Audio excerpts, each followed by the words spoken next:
जय हिंद दोस्तों, बात करते हैं क्वेश्चन नंबर 4 के बारे में। एक्सरसाइज 10.2 क्या कह रहा है? Sum of two medians is greater than the third one, यानी सम ऑफ टू मीडियंस, दो मीडियंस का सम करने पर ज़्यादा होगा या ग्रेटर होगा थर्ड मीडियन से। जिस टाइप से sum of two sides is greater than the third side, same process वही है, उसका यूज़ भी इसमें करेंगे जो मैंने अभी कहा है कि sum of two sides is greater than the third. सबसे पहले आपको एक ट्राइंगल लेट करना है। ABC आपके पास ट्राइंगल है, उसके अंदर आपके पास 3 मीडियंस हैं, AD, BE एंड CF। इस क्वेश्चन को सॉल्व करने के लिए आपको ये भी पता होना चाहिए कि व्हाट इज द मीडियन, है ना। मीडियन क्या होती है? अगर ये AD मीडियन है देन BC के ये इक्वल 2 पार्ट करेगी, तब ये मीडियन कहलाएगी। यानी BD किसके इक्वल आएगा?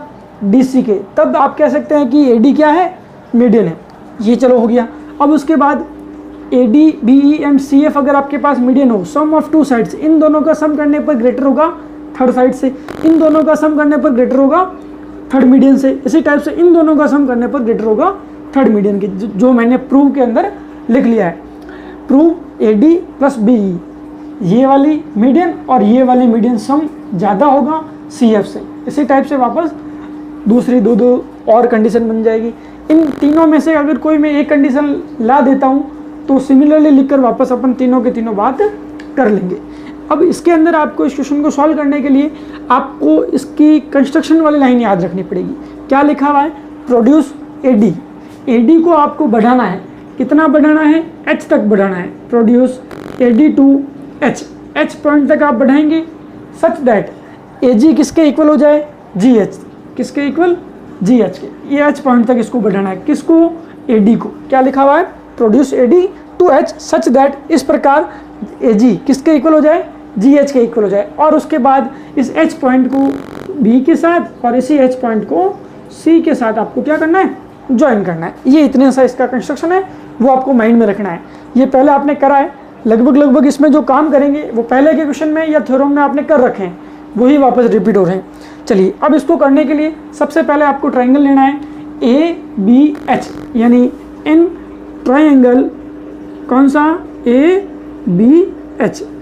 इस ट्राइंगल के अंदर आप क्या ये बोल सकते हैं कि F is the mid point of AB? कह सकते हैं।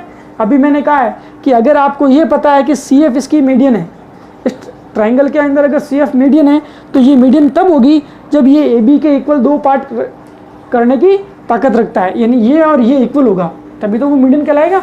यानी F पॉइंट F क्या हो जाएगा? मिड पॉइंट ऑफ किसका? AB का। कह सकता हूं मैं? बिल्कुल कह सकता हूं। साइड AB कर लीजिए, ये लीजिए साइड AB। इसी टाइप से मैंने कौन सा ट्राइंगल लिया है? ABH ट्राइंगल लेना है आपको। बना के बता देता हूं मैं आपको। ये इस टाइप का ट्राइंगल है जिसमें मैंने ये कहा है कि ये AB और ये रहा H, ये वाला पॉइंट आपके F पॉइंट इसका मिड पॉइंट है। इसी तरीके से G पॉइंट, क्या AG और GH इक्वल नहीं है? यही अपन ने करा है। क्या करा है? कंस्ट्रक्शन के थ्रू। यानी ये जो G पॉइंट आया है मेरे पास, ये G पॉइंट भी इस AG का क्या है? इस AH का मिड पॉइंट है। यानी पॉइंट G क्या होगा? मिड पॉइंट ऑफ किसका मिड पॉइंट? साइड AH का। इस AH का मिड पॉइंट होगा। कॉमन सेंस की बात है, कोई भी कह सकता है अगर ये और ये इक्वल हो तो इसका मिड पॉइंट होगा।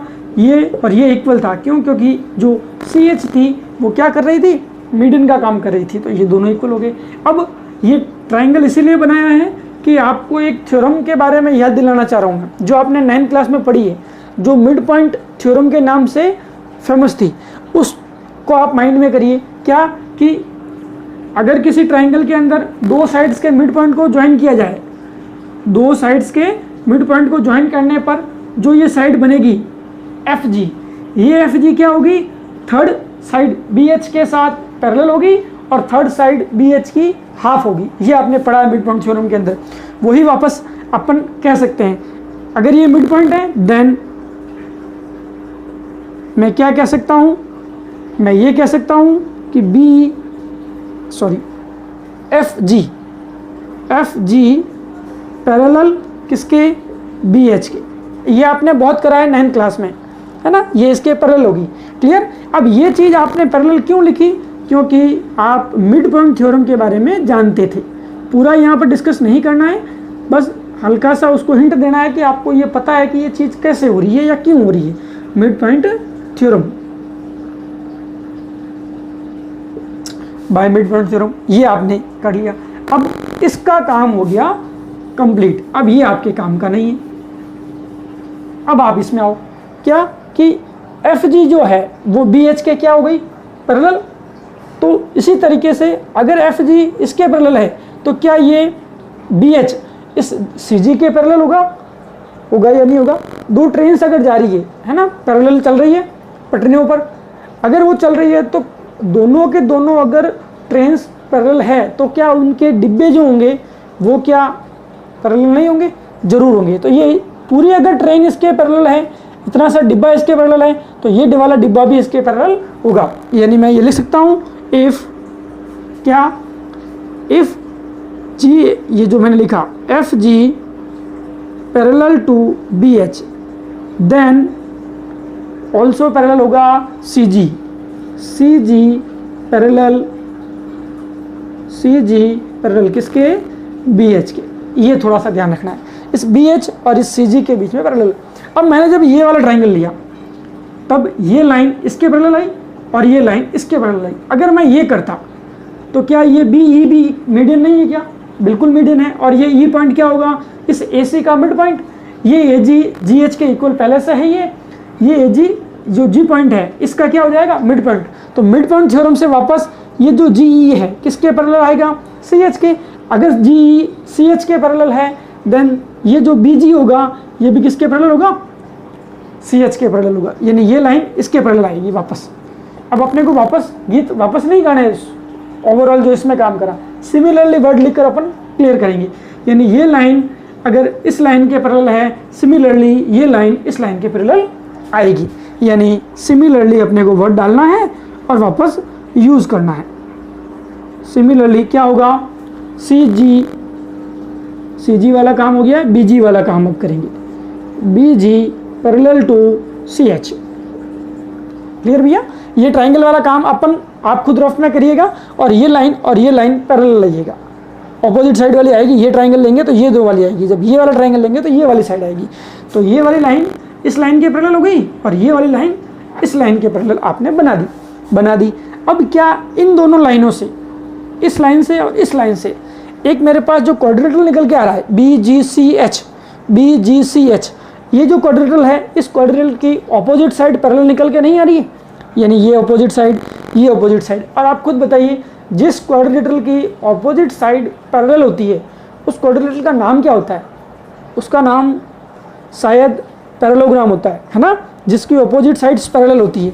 सो अपन क्या लिख सकते हैं, अपन लिख सकते हैं क्वाड्रिलेटरल बी जी सी एच। वो जो होगा क्वाड्रिलेटरल वो कैसा बिहेवियर करेगा, वो एक पैरेललोग्राम का बिहेवियर करेगा अपने साथ। क्लियर है। अब पैरेललोग्राम की एक क्वालिटी होती है कि उसकी ऑपोजिट साइड्स क्या होती है, पैरेलल। उसकी दूसरी क्वालिटी ये होती है उसकी ऑपोजिट साइड्स क्या होती है, इक्वल। क्लियर है ना। इसका मतलब अगर ये ऑपोजिट साइड्स पैरेलल हैं तो इस पैरेललोग्राम की दूसरी क्वालिटी जो अपने को ये कहने पर मजबूर कर रही है कि सी एच किसके इक्वल होगा, बी जी के, बी एच किसके इक्वल होगा, सी जी के। ये अपने को लिखना पड़ेगा। यानी क्या बी जी इक्वल होगा सी एच के। इसी तरीके से वापस सी जी इक्वल होगा किसके, सी जी किसके इक्वल होगा बताइए, बी एच के। क्लियर। इसको आप इक्वेशन नंबर 1 नाम दे दीजिए। ये इतना काम इतना हो गया। ये काम आपने इससे पहले जब थ्योरम प्रूव करी थी तो वहाँ इतना काम करा था। अब मैं ले रहा हूँ इसको आगे की तरफ, जिसमें आपको क्या लेना है, ये वाला ट्राइंगल लेना है, या फिर आप ये वाला भी ले सकते हैं, कोई दिक्कत वाली बात नहीं है। यानी अब आप लेंगे इन ट्राइंगल कौन सा, बी जी और एच के अंदर मैंने कहा था sum of two sides is greater than third sides, उसी का पॉइंट का इसमें यूज करना है। ये वाली कोई भी दो साइड ले लीजिए, ये साइड या फिर ये साइड, कोई दिक्कत वाली बात नहीं है। यानी सम ऑफ क्या, टू साइड्स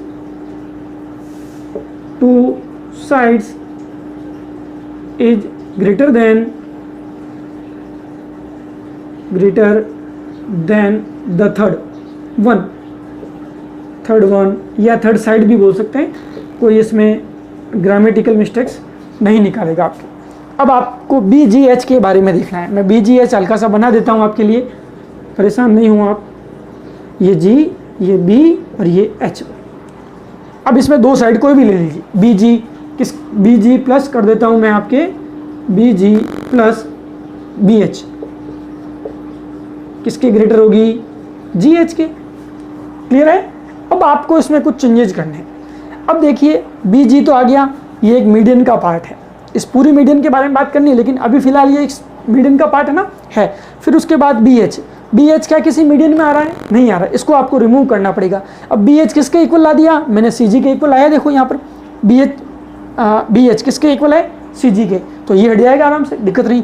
GH, ये G से लगाकर H, क्या आपने कंस्ट्रक्शन नहीं करा क्या, GH किसके इक्वल आया था, AG के इक्वल, यानी ये वापस एक मीडियन का पार्ट हो जाएगा जो GH में बदल जाएगा। GH भी टोटली मीडियन का पार्ट नहीं है, इसको चेंज करना है, तो इन दोनों को आपको चेंज करना पड़ेगा। यानी मैं BG की जगह तो क्या रख रहा हूँ, BG ही रख रहा हूँ, BG की जगह तो BG है, लेकिन इस BH की जगह ये BH ऑपोजिट साइड के अकॉर्डिंग CG के इक्वल है। क्लियर है। उसके बाद ये जो GH जो है ये किसके इक्वल है, AG के इक्वल है। ये दोनों चेंजेस कराए आपने by construction and equation number 1। तो आपको यहाँ लिखना है, क्या लिखना है, बाय इक्वेशन 1 एंड चेंजेस करा अपन ने कंस्ट्रक्शन के थ्रू। क्लियर है मेरे हिसाब से, ये आपको थोड़ा सा माइंड में रखना है। अब ये हो गया अपने चेंजेस। अब अपने को ये तो पता चल गया कि ये तीनों के तीनों पार्ट जो हैं वो मीडियन के पार्ट आ गए। अब मुझे ये कह रहा है कि सम ऑफ टू मीडियंस, पूरी मीडियंस की बात हो रही है। अब इससे जस्ट पहले वाले क्वेश्चन में अपन ने काम करा है इस जो मीडियन के छोटे से पार्ट को टोटल मीडियन में कन्वर्ट करने के लिए अपन करते हैं 3/2 का मल्टीप्लाई। यानी इसको अगर मैं 3/2 का मल्टीप्लाई करता हूँ, किसको, 3/2 BG प्लस इसको वापस 3/2 CG वापस 3/2 AG। क्लियर है। अब ये क्यों करा, कैसे करा, ये थोड़ा सा मैं आपको एक नीचे ट्राइंगल बना के बता देता हूँ कि ये क्या होगा। चलिए यहीं पर बता देता हूँ। देखिए अपन जब मीडियन वाला थ्योरम प्रूव करते हैं तो अपन ये प्रूव करते हैं कि AG और GD का जो रेशियो है, AG अपने पास 2 रखेगा और G से लगाकर D तक अपने पास 1 रखेगा। इसी टाइप से BE के लिए B से लगाकर G तक 2 पार्ट रहेगा, G से लगाकर E तक 1 पार्ट रहेगा। ये अपन ने प्रूव करा है। तो बताइए अगर मैं ये लिखता हूँ AG रेशियो GD, ये लिखता हूँ मैं, तो AG के लिए कितना पार्ट रहेगा, AG के ऑपोजिट साइड 2 आएगा, GD के लिए कितना आएगा, 1 आएगा, राइट। अब अगर मैं GD की जगह क्या लिखूं, AD, तो कॉमन सेंस की बात है, छोटा बच्चा भी बता देगा, A से लगाकर D तक जा रहे हैं तो AG तक 2 था और G से D तक 1 था, 2 + 1 कितना बन गया, 3। तो अगर मैं AD लिखता हूँ कहाँ पर, अपॉन में, तो यहाँ इक्वल में 1 नहीं आकर 2 नहीं आकर क्या आएगा, 3 पार्ट आएगा। क्लियर है, यहाँ पर 3 आएगा। अब इसको थोड़ा सा उल्टा लिखते हैं, रेसिप्रोकल लिखते हैं, AD/AG किसके इक्वल आएगा, 3/2 आएगा। AD पूरा AD है, A से लगाकर D तक, वापस AG कितना है, 2 है। अब इस AG को उधर भेजो तो क्या बनेगा, AD बचेगा सिर्फ यहाँ से, यानी ये मान लिया यहाँ से मैं इस AG को उधर भेजता हूँ तो यहाँ तो कुछ भी नहीं बचा, लेकिन यहाँ मल्टीप्लाई में क्या चला जाएगा, AG चला जाएगा, यानी AD इक्वल आएगा 3/2 AG आएगा कि नहीं आएगा। AG को मैंने उधर ट्रांसफर कर दिया। अब 3/2 AG यानी ये किसके इक्वल आएगा, AD के इक्वल। AD पूरी क्या है, पूरी टोटल मीडियन है। अब इसी तरीके से BE जो होगी वो 3/2 BG होगी, CF जो होगा 3/2 CG होगा। क्लियर है ना। ये आप BE और CF ये आप चेंज करेंगे तो आपको आराम से पता चल जाएगा, जैसे मैंने AD को चेंज करा। यानी ये जो 3/2 BG है, BG के पास में 3/2 बना तो ये किस में चेंज हो जाएगी, BE में चेंज हो जाएगी। प्लस यानी टोटल मीडियन में बदल जाएगा। फिर सी जी की बात हो रही है, सी जी के पास में 3/2 लगा तो क्या बन जाएगा, ये टोटली सी एफ बन जाएगा। ग्रेटर देन की जगह ग्रेटर देन 3/2 ए जी, ए जी के पास में 3/2 लगा तो ये बदल जाएगा ए डी के अंदर। तो देखो ये बी सी एफ 2 मीडियन है, ये थर्ड मीडियन है, तो 2 मीडियंस ग्रेटर देन थर्ड। अब आपने कौन सी लाइन प्रूव करी है, आपने लाइन प्रूव करी है ये वाली, सेकंड वाली लाइन प्रूव होगी। क्लियर। अब रिमेनिंग कितनी रह गई, 2। आपको बस सिमिलरली लिखना है वर्ड, सिमिलरली क्या होगा, ये जो रिमेनिंग बच गई है यानी A D plus B E greater than C F. ये अगर आप ये वाला ट्राइंगल लेते या फिर ये दोनों साइड ली, इसकी जगह ये दोनों साइड लेते तो ये वाला आ जाता, कोई दिक्कत वाली बात नहीं। उसके बाद ये हो गया ए डी के साथ बी ई हो गया, ए डी के साथ क्या ऐड कर सकते हैं, सी एफ। ग्रेटर किसका आएगा, बी ई के। सिमिलरली वर्ड लिखकर लिखना है। ये आपकी हो गया हैंस प्रूव। तो इस क्वेश्चन को करने के लिए सबसे पहले तो आपको एक पैरेललोग्राम प्रूव करना है, प्रूव करने के बाद जिसको मिड पॉइंट थ्योरम की हेल्प से आप कर सकते हैं। उसके बाद sum of 2 sides is greater than third side. उसके बाद ये 3/2 वाला पॉइंट, ये आपने इसके जस्ट पहले वाले क्वेश्चन में अगर आपने करा है तो कोई बड़ा काम नहीं, इसलिए मैंने इसको ज़्यादा डिस्कस नहीं करा। क्लियर। हैंस